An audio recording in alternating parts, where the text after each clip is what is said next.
Hello dear aspirants, welcome to SPM focus UPSC. आज के 21 जून के एपिसोड में हम 3 important current affairs topics cover करेंगे। पहला टॉपिक है क्यूएस वर्ल्ड यूनिवर्सिटी रैंकिंग्स 2026 और नेशनल एजुकेशन पॉलिसी का इसमें योगदान। दूसरा हम लोग बात करेंगे पल्सेस और एडिबल ऑयल्स के इंपोर्ट्स के बारे में। साथ ही देखेंगे एडिबल ऑयल्स के लिए सरकार के आत्मनिर्भरता के लिए क्या कदम है।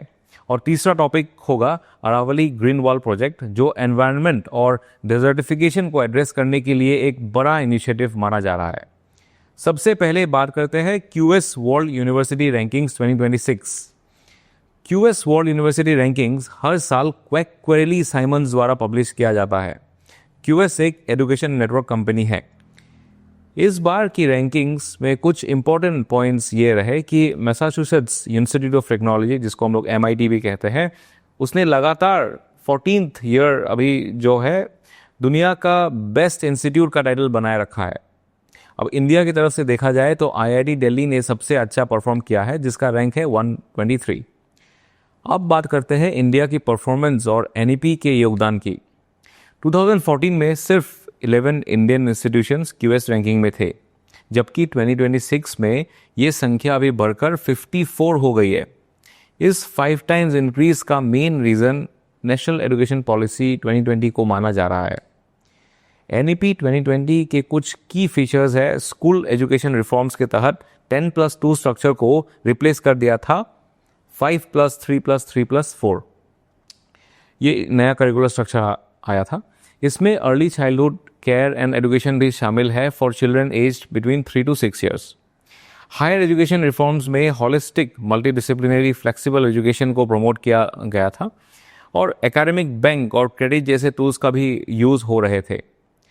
गोल है इसका कि 2035 तक हायर एजुकेशन में ग्रॉस एनरोलमेंट रेशियो को 50% तक बढ़ाना।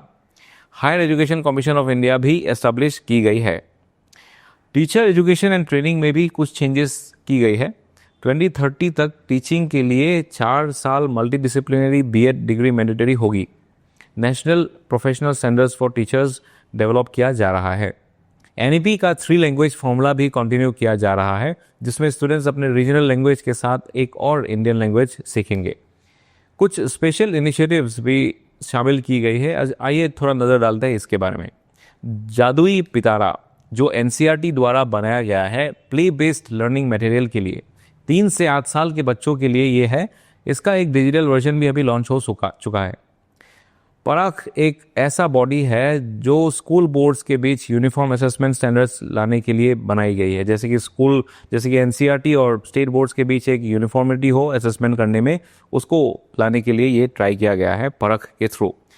उसके बाद हम लोग देखते हैं उल्लास, जो एडल्ट एजुकेशन और लाइफ लॉन्ग लर्निंग के लिए है।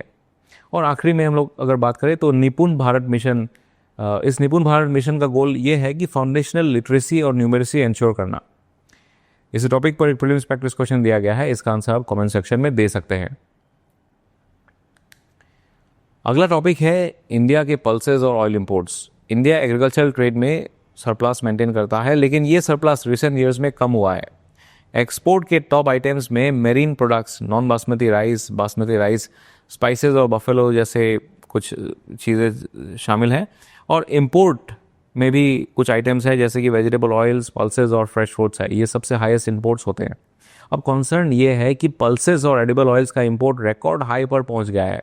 इंडिया पल्सेस का ऑल्दो लार्जेस्ट प्रोड्यूसर है और कंज्यूमर भी लार्जेस्ट है, लेकिन फिर भी 14% जो ग्लोबल पल्सेस है उसका इंपोर्ट इंडिया कर रहा है। मेजर प्रोड्यूसिंग स्टेट्स में मध्य प्रदेश, उत्तर प्रदेश, राजस्थान, महाराष्ट्र और कर्नाटका शामिल है। राजस्थान लार्जेस्ट प्रोड्यूसर है। इस फील्ड में 2 मेजर चैलेंजेस है। पहला है limited productivity. Traditional tour crop जो 250 से 270 दिन लगते हैं मैच्योर होने में, और यील्ड कम है इसका। न्यू वेराइटीज से टाइम कम हुआ है, जैसे कि 150 दिन से 180 दिन तक हो जाता है, पर ये फिर भी इसका जो यील्ड है वो फिर भी लो है। दूसरे चैलेंज है पॉलिसी एम्बिग्विटी। तूर का जो MSP है शुगर केन का FRP से कम है, जिस वजह से फार्मर्स पल्सेस से दूर होते जा रहा है और अभी भी शुगर केन फार्मिंग को प्रेफर कर रहा है। इसके अलावा एक और चैलेंज है जो है ड्यूटी फ्री इंपोर्ट्स। इससे डोमेस्टिक प्रोडक्शन डिस्करेज होती है, क्योंकि फार्मर्स को अच्छी प्रॉफिट्स नहीं मिल पाती है कंपटीशन के चक्कर में। अभी कुछ सॉल्यूशंस को देखते हैं जो हमें इस इशू को एड्रेस करने में थोड़ा हेल्प कर सकता है। महाराष्ट्र ने लॉन्च किया है नर्मदा मॉडल। इसमें efficient crop planning, improve seeds और रेन वाटर हार्वेस्टिंग के माध्यम से प्रोडक्टिविटी बढ़ाई गई है। ये मॉडल अदर स्टेट्स में रेप्लिकेट किया जा सकता है। बजट 2025-26 में अनाउंस हुआ था मिशन फॉर आत्मनिर्भरता इन पल्सेस। इसमें 1,000 करोड़ रुपए का इनिशियल एलोकेशन दिया गया है। ये एक 6 साल का इनिशिएटिव है। तूर, उड़द और मसूर पे इसमें फोकस किया गया है। इसके अलावा कुछ और मेजर एग्रीकल्चर स्कीम्स भी लॉन्च किया गया है, जैसे कि प्रधानमंत्री धन धान्य कृषि योजना, national mission on high yielding seeds, mission for cotton productivity इसमें शामिल हैं। एडिबल ऑयल के लिए कुछ इनिशिएटिव्स भी लिए गए हैं। इंडिया को 260 लाख टोन्स एडिबल ऑयल चाहिए, लेकिन डोमेस्टिक प्रोडक्शन सिर्फ 1 लाख टोन ही हो पाती है। National mission on edible oils oil पम्प 2021 में लॉन्च हुआ था। उसके बाद आया national mission on edible oils oil seeds, जो ऑयल पम्प से अभी थोड़ा बढ़ के हो गया। ये चलेगा 2024 से 2031 तक। 20% इम्पोर्ट ड्यूटी लगाई गई है टू प्रोटेक्ट डोमेस्टिक प्रोड्यूसर्स, और एमएसपी भी अभी बढ़ाई गई है। इसी टॉपिक पर एक न्यूज़ प्रैक्टिस क्वेश्चन दिया गया है, आप इसका आंसर कमेंट सेक्शन में दे सकते हैं। एस्पिरेंट्स, आपको याद होगा पिछले एपिसोड में we discussed about green India mission. उसी ग्रीन इंडिया मिशन के अंदर अभी अरावली रेंज को प्रोटेक्ट करने के लिए कुछ स्पेशल फोकस दिया जा रहा है। आपको पता होगा अरावली रेंज एक डिग्रेडेड जोन है और यहाँ सीवियर डिग्रेडेशन का प्रॉब्लम है। इसी प्रॉब्लम को एड्रेस करने के लिए और इस रीजन को रिवाइव करने के लिए Aravalli green wall project launch हो रही है अंडर ग्रीन इंडिया मिशन। 5 जून 2025 को Aravalli green wall project launch हुआ। यहाँ अरावली रेंज के अराउंड 1400 किलोमीटर्स लॉन्ग और 5 किलोमीटर्स वाइड एक ग्रीन बेल्ट बनाई जा रही है। हरियाणा, राजस्थान, गुजरात और दिल्ली को ये कवर करेगा।